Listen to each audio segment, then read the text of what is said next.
എല്ലാവർക്കും പ്രാർത്ഥനാ തീർത്ഥത്തിൻ്റെ പുതിയൊരു വീഡിയോയിലേക്ക് സ്വാഗതം. കഴിഞ്ഞ ദിവസം ഞാനൊരു വീഡിയോയിൽ ലക്ഷ്മി ദേവിയെയും ജ്യേഷ്ഠാ ഭഗവതിയെയും കുറിച്ച് പരാമർശിക്കുകയുണ്ടായി.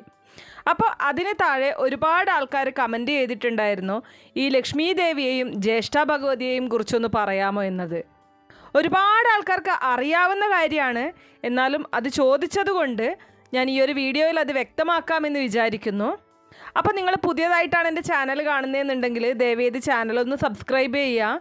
തൊട്ടടുത്ത് തന്നെ ഒരു കുഞ്ഞു ബെല്ലൈക്കൺ ഉണ്ട്, അതുകൂടെ ഒന്ന് പ്രസ് ചെയ്യുക. അതിൽ ഓൾ എന്നുള്ള ഓപ്ഷൻ സെലക്ട് ചെയ്ത് കഴിഞ്ഞാൽ എൻ്റെ എല്ലാ വീഡിയോസിനും നിങ്ങൾക്ക് നോട്ടിഫിക്കേഷൻ കിട്ടുന്നതായിരിക്കും.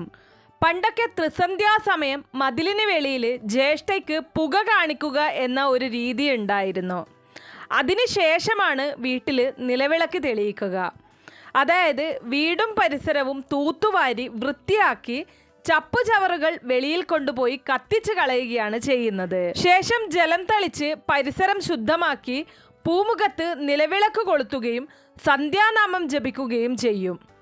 ഇതായിരുന്നു പണ്ട് കാലത്ത് നടന്നുകൊണ്ടിരുന്ന, അല്ലെങ്കിൽ എല്ലാവരും ചെയ്തുകൊണ്ടിരുന്ന ഒരു രീതി.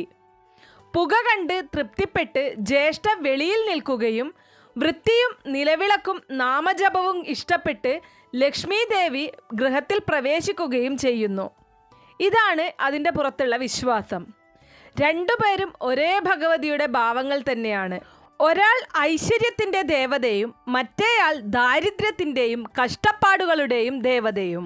ദേവന്മാർക്കുണ്ടായ ജരാനരകൾ മാറ്റുന്നതിനായി അമൃതിനു വേണ്ടി പാലാഴി കടഞ്ഞപ്പോൾ പല ദിവ്യവസ്തുക്കളും ലഭിച്ചു. ആ സമയം പാലാഴിയിൽ നിന്നും ഉദ്ഭവിച്ചതാണ് ലക്ഷ്മി ദേവിയും ജ്യേഷ്ഠയും. ലക്ഷ്മിയെ വിഷ്ണു ഭഗവാൻ പത്നിയായി സ്വീകരിച്ചു. ജ്യേഷ്ഠയെ ദുർമാർഗികളിലും വൃത്തിയും വെടുപ്പും ഇല്ലാത്തിടത്തും മദ്യപാനം, ചൂതുകളി ഇവ ഉള്ളിടത്തും വസിക്കുന്നതിന് അനുവദിച്ചു. ഒരിക്കൽ ലക്ഷ്മി ഭഗവതിയും ജ്യേഷ്ഠാ ഭഗവതിയും കൂടി ഒരു സായാഹ്ന സവാരിക്കിറങ്ങി. ഗ്രാമത്തിലെ തെരുവിൽ കൂടി അവരങ്ങനെ കഥകൾ പറഞ്ഞുകൊണ്ട് നടക്കുകയാണ്. ആ സമയം വഴിയരികിലുള്ള ഒരു ഭവനത്തിൽ നിന്നും അതിമധുരമായ സ്വരത്തിൽ ഒരാൾ ദേവീസ്തുതികൾ ആലപിക്കുന്നത് കേട്ടു. രണ്ടുപേരും അതിൽ ലയിച്ച് അവിടെ നിന്നു. അപ്പോൾ ജ്യേഷ്ഠാ ഭഗവതി പറഞ്ഞു, അനുജത്തി, നിന്നെ സ്തുതിച്ചുകൊണ്ടുള്ള കീർത്തനം ആരോ ആലപിക്കുന്നത് കേട്ടില്ലേ? അത് കേട്ടിട്ടും നീ എന്താണ് അവിടെ തന്നെ നിൽക്കുന്നത്? ഒന്ന് കയറിയിട്ട് വരൂ. ശരി എന്ന് പറഞ്ഞ് ലക്ഷ്മി ദേവി ആ ഭവനത്തിലേക്ക് കയറാൻ ഒരുങ്ങി.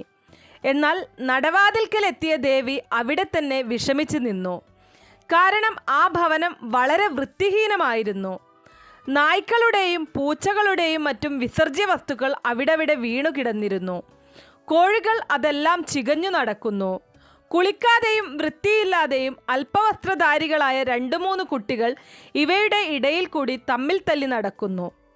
പശുത്തൊഴുത്തും വളരെ വൃത്തിഹീനമായിട്ടാണ് ഇട്ടിരിക്കുന്നത്. അതിൽ ഒരു പശു എല്ലും തോലുമായി നിന്ന് കരയുന്നു.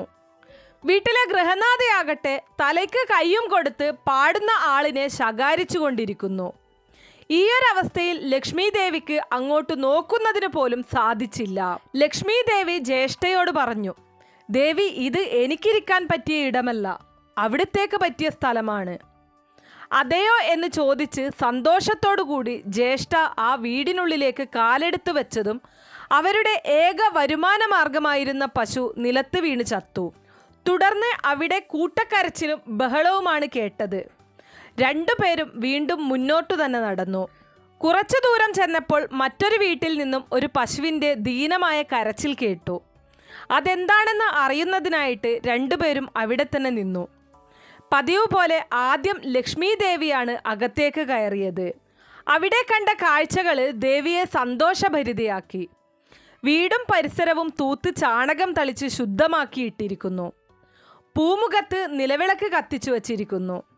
ചന്ദനത്തിരിയുടെ സുഗന്ധം അവിടെ എങ്ങും നിറഞ്ഞു നിൽക്കുന്നു. ആ വീട്ടിലെ ഗൃഹനാഥനും കുട്ടികളും പൂമുഖത്തിരുന്ന് നാമം ജപിക്കുന്നു. തൊഴുത്തിലേക്ക് നോക്കിയ ദേവി വളരെ സന്തോഷവതിയായി. കാരണം അവിടെ ഒരു പശു പ്രസവിക്കുന്നതിനുള്ള ആരംഭമാണ്. ആ വീട്ടിലെ വീട്ടമ്മ അതിൻ്റെ വീർത്ത വയറിൽ തലോടിയും സമാധാനിപ്പിച്ചും ഈശ്വരനാമം ഉരുവിട്ടുകൊണ്ട് നിൽക്കുന്നു. ലക്ഷ്മി ദേവി ആ മുറ്റത്തേക്ക് കാലെടുത്തു വച്ചതും പശു പ്രസവിച്ചതും ഒന്നിച്ചായിരുന്നു. ഒരു പശുക്കിടാവ്. ആ വീട്ടമ്മ പശുക്കിടാവിനെ കണ്ടതും സന്തോഷം കൊണ്ട് അമ്മേ മഹാമായെ നീ തുണച്ചു എന്നാണ് പറഞ്ഞത്. മഹാലക്ഷ്മിയെപ്പോലെ ഇവൾ പിറന്നല്ലോ എന്ന ആ വീട്ടമ്മയുടെ വാക്ക് കേട്ട് ദേവി അറിയാതെ പുഞ്ചിരിച്ചുപോയി. ആ പുഞ്ചിരി ആ ഗ്രഹത്തിൽ സമസ്ത ഐശ്വര്യങ്ങളും നിറച്ചു എന്നാണ് പറയുന്നത്.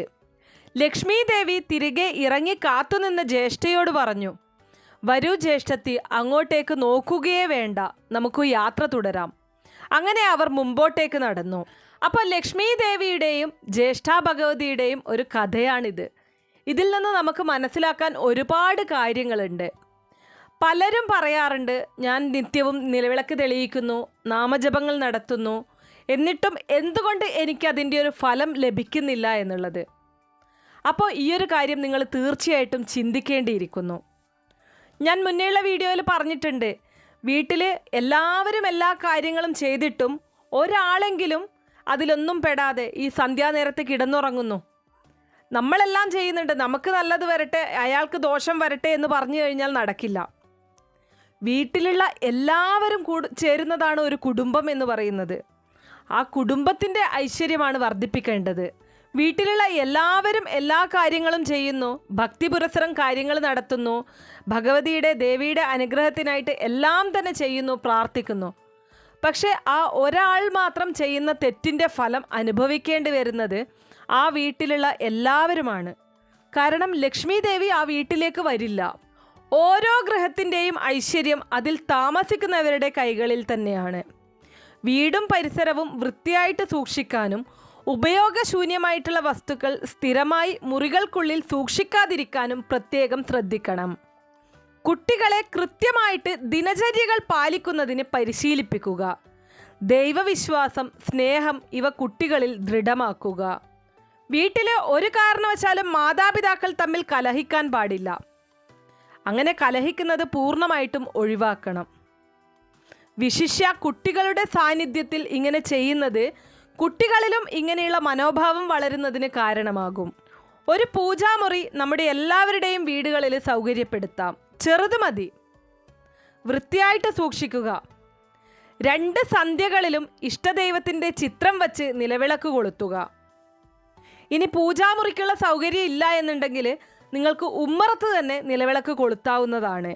ശേഷം ഒരല്പനേരം ഏകാഗ്രതയോടെ പ്രാർത്ഥിക്കുക. ഈ ഒരു കാര്യം നിങ്ങൾ ദിവസവും ചെയ്യുക. വീടിനടുത്തായിട്ട് ക്ഷേത്രം ഉണ്ടെങ്കിൽ സാധിക്കുന്ന ദിവസങ്ങളിലെല്ലാം തന്നെ ക്ഷേത്ര ദർശനം നടത്തുക. വർഷത്തിലൊരിക്കൽ കുടുംബദേവതാ സ്ഥാനത്ത് ദർശനം നടത്തണം, അത് നിർബന്ധമാണ്. മരിച്ചവർക്ക് ബലി നൽകുകയും വേണം. പിതൃപ്രീതി അത്യാവശ്യമാണ്. അതുപോലെ തന്നെ എല്ലാവരും ആഴ്ചയിൽ ഒരു ദിവസം വ്രതമനുഷ്ഠിക്കാൻ ശ്രമിക്കുക. നിങ്ങൾക്ക് സാധിക്കുന്ന ഏതൊരു ദിവസവും നിങ്ങൾക്ക് വ്രതമനുഷ്ഠിക്കാം. അവനവൻ്റെ കടമകൾ ആത്മാർത്ഥതയോടുകൂടി ചെയ്യുക. ഇപ്രകാരം നാം നമ്മുടെ ജീവിതം ചിട്ടപ്പെടുത്തിയാൽ തീർച്ചയായിട്ടും ലക്ഷ്മി ദേവി നമ്മളെ വിട്ടുപോവുകയില്ല. അപ്പോൾ ഇത്രയുള്ളൂ ഇന്നത്തെ വീഡിയോ. ലക്ഷ്മി ദേവിയും ജ്യേഷ്ഠാ ഭഗവതിയും എപ്പോഴും ഒരുമിച്ചാണ് സഞ്ചരിക്കുന്നത്.